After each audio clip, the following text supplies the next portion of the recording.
Hi everyone, Just Ride Snowboard channel here. I'm Lars Horstman and today I'm on the ski hill, Fernie Alpine Resort. Pretty awesome. I'm testing stuff. I ran into a company in Europe on my trip with Stranda snowboards called Padride. These guys are making a riser pad that can go under a snowboard binding to lift you off the binding a little bit, to give you a bit more heel-toe clearance when you're carving. Or when you have super big feet and your board is just a little bit too narrow for that. So I have thrown these onto, you can see this here, the original Stranda pipeliner, which is a 260 millimeter waist, which is pretty narrow for me with a size 10 boot. So I am basically trying out at which angles I'm getting the boot out going. So I rock 30 on the front foot here and 12 on the back. And normally I cannot ride this board if I don't go to like 36 or even 39 on the front and about 18 on the back. So yeah, I hope this will make a difference because really I don't enjoy riding those super steep angles all that much. However, this board is so good that yeah, I can't just not ride it, so I'm putting up with the angles. And if these pads help me fix this issue, I'm a happy man.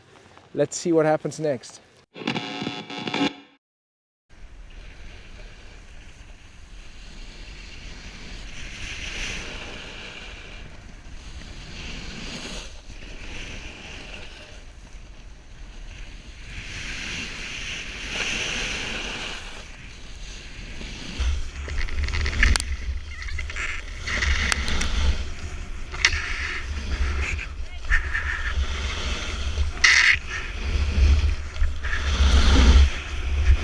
Alright, first run is done. That was pretty fun. Here's what changes when you lift your bindings about an inch off the ground. It's pretty close to an inch. These plates are pretty tall. So what I noticed instantly is that obviously the whole leverage changes. So I had to get used to something that I would call tippiness. Like the board is quite, it's a little bit more sensitive to edge pressure, like it tips over quite aggressively. And once you're used to that, that's pretty cool because it produces a pretty quick edge change.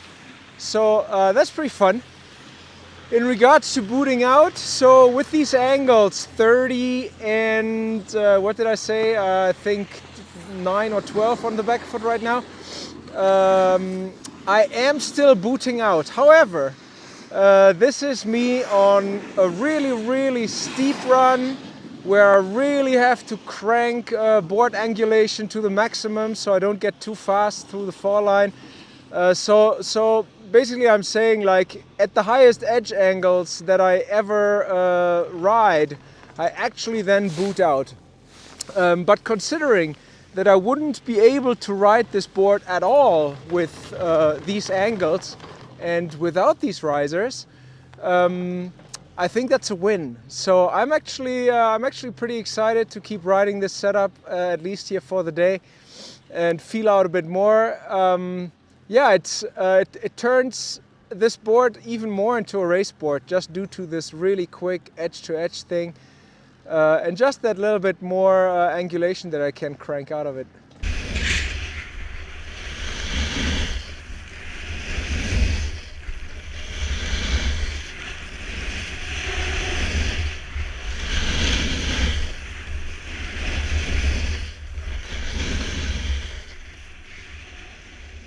All right, back from the hill. Let's take my bindings off here and see how these pads look. All right, guys, time to tell you how much I need your support. This channel is so far unsponsored and I'm doing this in my free time. It takes a tremendous amount of time. Every hour I'm doing this, I could be working some sort of job that actually fills my fridge.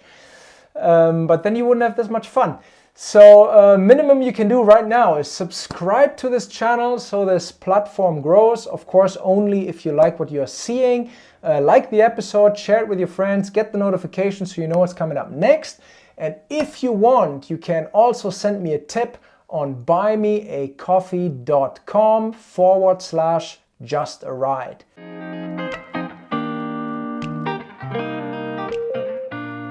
Thank you so much. Let's crack on.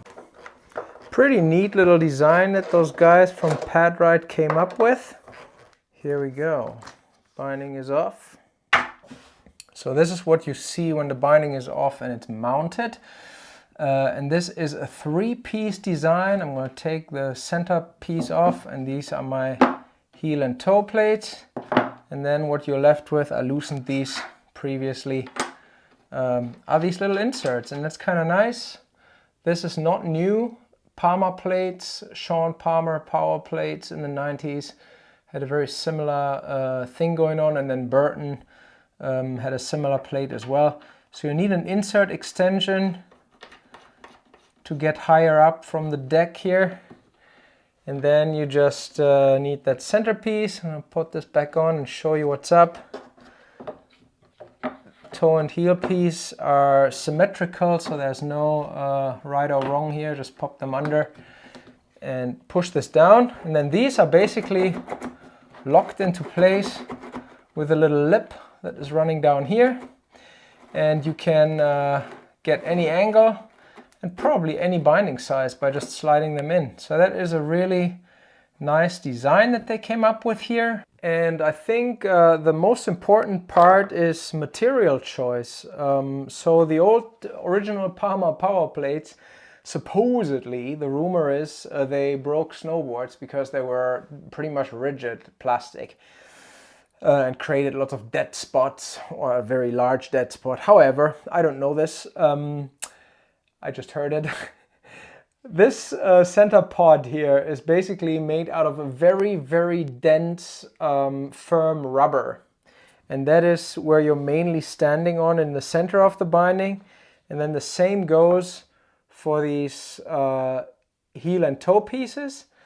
And then what they did here is they inserted a softer flexing, lower density kind of rubbery foam, not sure what that is, right in the area where the edges of your binding would be sitting. So that gives you a little bit of dampening.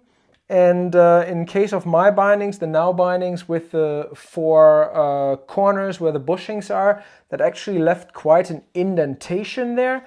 I had mounted these before with my bindings, so I know this will simply come out like overnight.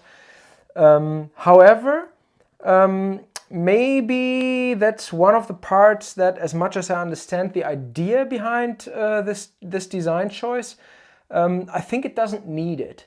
Most bindings these days have rubber in the corners at least, or in lots of other areas under the binding. And I don't think that this pad itself needs to create more dampening. I think the binding can probably handle that. So personally, I think this insert, it doesn't really add that much. Maybe it makes things more comfortable on bindings that don't have any kind of padding on the base plate. So that's probably a really good choice then. Otherwise, it's not really needed, but it also doesn't do much harm, to be honest. What's the other thing that I noticed? Oh yeah, the other thing I noticed is that the shape of the toe and heel piece, right here where this corner is nicely trimmed off, I think they could add a little material back. In my case, now medium bindings, the corners of the binding were sticking out just a little bit here. Again, nothing that breaks the deal at all, completely unnoticeable. But anyways, that's simple. That's a simple fix by just giving the binding a little more material here in the corners, or maybe even dragging out the entire outline from here onwards. But yeah, very minor thing that I noticed. And then you could argue that lifting you off the board by a solid 2 centimeters, I want to say, maybe that's a bit much. Like, personally, I really enjoyed it. It worked super well with this board and for what I want to do. It is a carving product. You don't want this if you're a freestyler and have big feet, then just buy a bigger board. Because lifting yourself off the board makes edge to edge a little more tippy, a little more responsive, a little quicker. And that freestyle stability, that stompability is probably lost when you mount these pads on a twin and then hit the park. you want a better connection, you want to be lower on the deck. Yeah, so 2 centimeters, quite a lot of lift. I think what would be cool is if there was a second option, maybe like a slightly lower option. Yeah, but otherwise, great product. I'm pretty happy with what I experienced on the hill. I didn't notice any kind of edge transition delay due to the foam insert, and in general, like due to a material that is like a firm rubber. So that didn't have any kind of impact on putting pressure on the board from what I could perceive. And otherwise, everything just works super well. I really like that you have a scale here for your binding angles, and that you can adjust the whole plate to your binding size. I think that's pretty awesome that you can slide them in and out. And maybe the one thing that we need to talk about is who this is really for. So this is obviously a carving product, soft boot carving. They are not making that a secret. This is the box, Padride, with a homie on it that lays out a big toe side. And it says ultimate rail-to-rail control, less toe and heel drag. And that's exactly what you get when you lift yourself higher off the board. Edge-to-edge transitions become quicker because you have more leverage, you're higher up, everything feels a little bit tippier. And obviously being higher off the board gives you more clearance when you tilt the board over. And these two advantages create two scenarios where this pad can come in really handy. The obvious one is you simply cannot find a board with a wide enough waist width. Not even a custom builder can make your board wide enough. Well, then you gotta simply lift your binding off the board by a bunch and get higher up there, so you get better toe and heel clearance. That's an obvious one. Please bear in mind what I said earlier. The board becomes more tippy, becomes more sensitive to edge-to-edge transitioning if you are already on a narrow board with a fairly big foot. So a narrow board is anyways quicker edge-to-edge. That will increase. It might get a little tippy. So the second scenario I find more interesting. When you are already on a board that is super wide because you really want to lay out the craziest carves, and you have absolutely no heel or toe drag with your setup, you may find that edge-to-edge transitioning on a board with that kind of waist width is a little bit sluggish and a little bit more work on your ankles. And maybe that is the downside of making such a choice for your carving board. In that case, although you don't need more toe and heel clearance, you could simply add a pad under the binding to make edge-to-edge transitions quicker.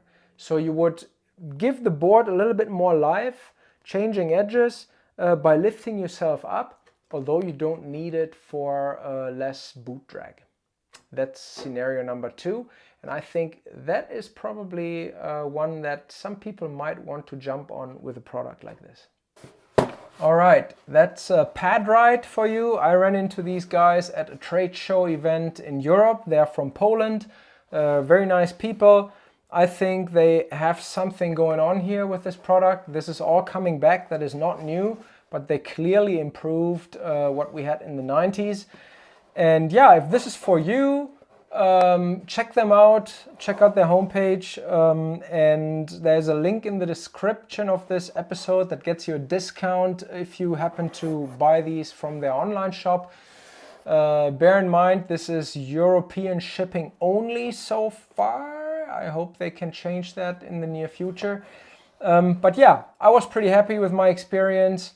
My boards are normally wide enough. I don't really need a product like this, but I'm pretty stoked that I had more fun on this narrow board here than I've ever had before. So that's definitely a plus and a thumbs up for the guys at Padride. Cool. Hope you like what you've seen. Hope you can do anything with this information. Take care, everybody. Have fun out there. Peace.